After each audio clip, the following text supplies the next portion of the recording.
You know, many networks who target 18 to 49 or 25 to 54 have like a 20 to 30 year span in their audience. Some of your networks turn over audience in a matter of just a few years, and yet you keep the brands fresh. How does research participate in the freshening and tracking of the brand?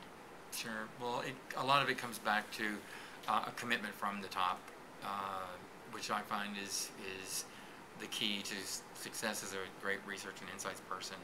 Having cover from your senior management, from the most senior person who endorses and makes sure that you and your team have a seat at the table, that you're respected, that you're well resourced, and certainly if you're challenged from a research perspective, you're allowed to be creative about finding the kind of things that you need to find out to help grow the business.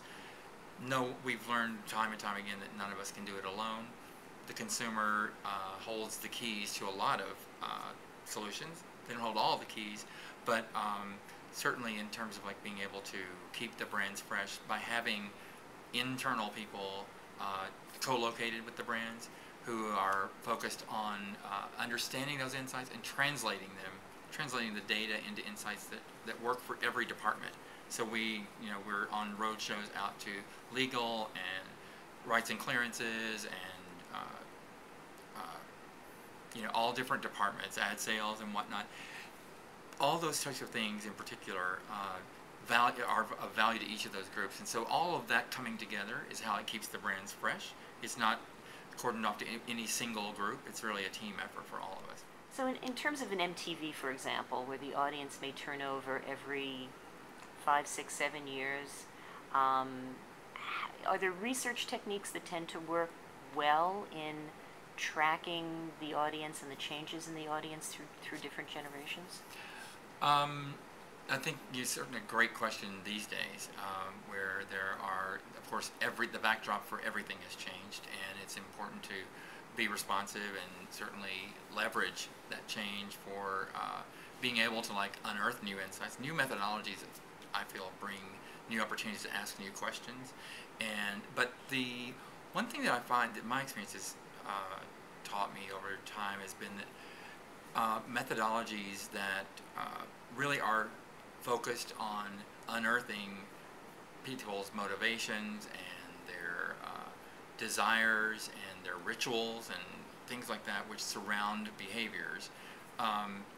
If you're focused on that, it's like that you're going to get to that place. So whether one year you're doing a survey of 1,000 people, and the next year you're doing a panel of 300 people and asking questions, you want to keep some of the questions similar.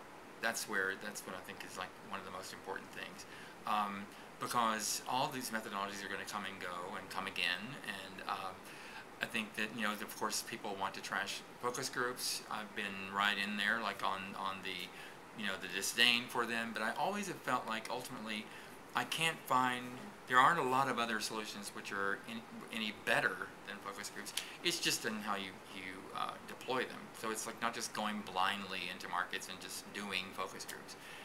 You really want to have a different, you can have people gather together to do lots of things to help you uncover what you need to find. So I think that here at MTV Networks, there are a lot of different things that are happening, and all the brands kind of, we share with one another the approaches that work, and importantly the ones that don't work, and why, and it's it allows us to be stronger, and so the next time out, anyone's going out, they feel well armed and certainly well informed to make the right kind of decision for that. Well, there are many research methodologies out there. Have you found any that you have been able to harness or even modify to help you gain more insights from the data that you collect?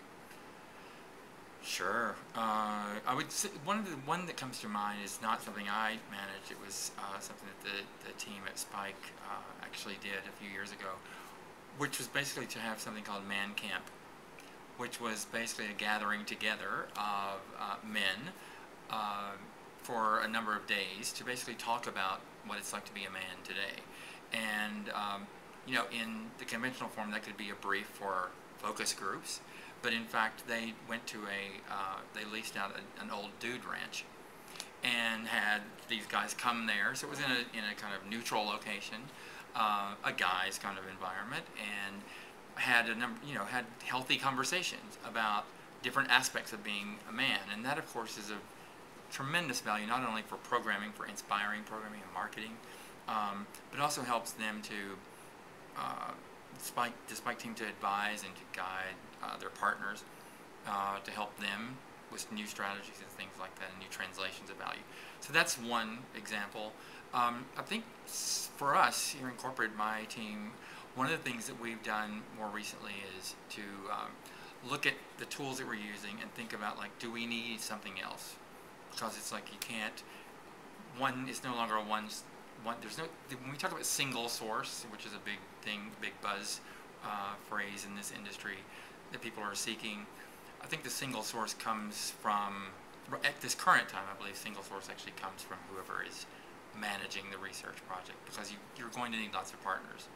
And so being able to, like when we have 6 partners on a specific project, each one of them have a unique role, and each one of them knows about what each other's doing, and we orchestrate a situation where it's like it's not an option for you not to be involved in what this other firm is doing. We'd like your expertise, we'd like you to be aware and to help evolve it. And so sometimes the tools and practices that some companies we work with have get adapted just because they're part of this bigger project, and they're part of, like, they see like how we're going to, it's not just taking an order, like calling up and saying, can you do some in-depth interviews, or can you do some listening, some social media listening. They're realizing that there's greater application, there's greater vision for what we're trying to do with the data and the insights that will come from these studies. And so my experience has been that it's bringing those groups together, the alchemy from that. You're always going to have unique value, and it's allowed us to be able to actually change up the mix of kind of things that we're doing, and obviously make us have stronger insights is the goal.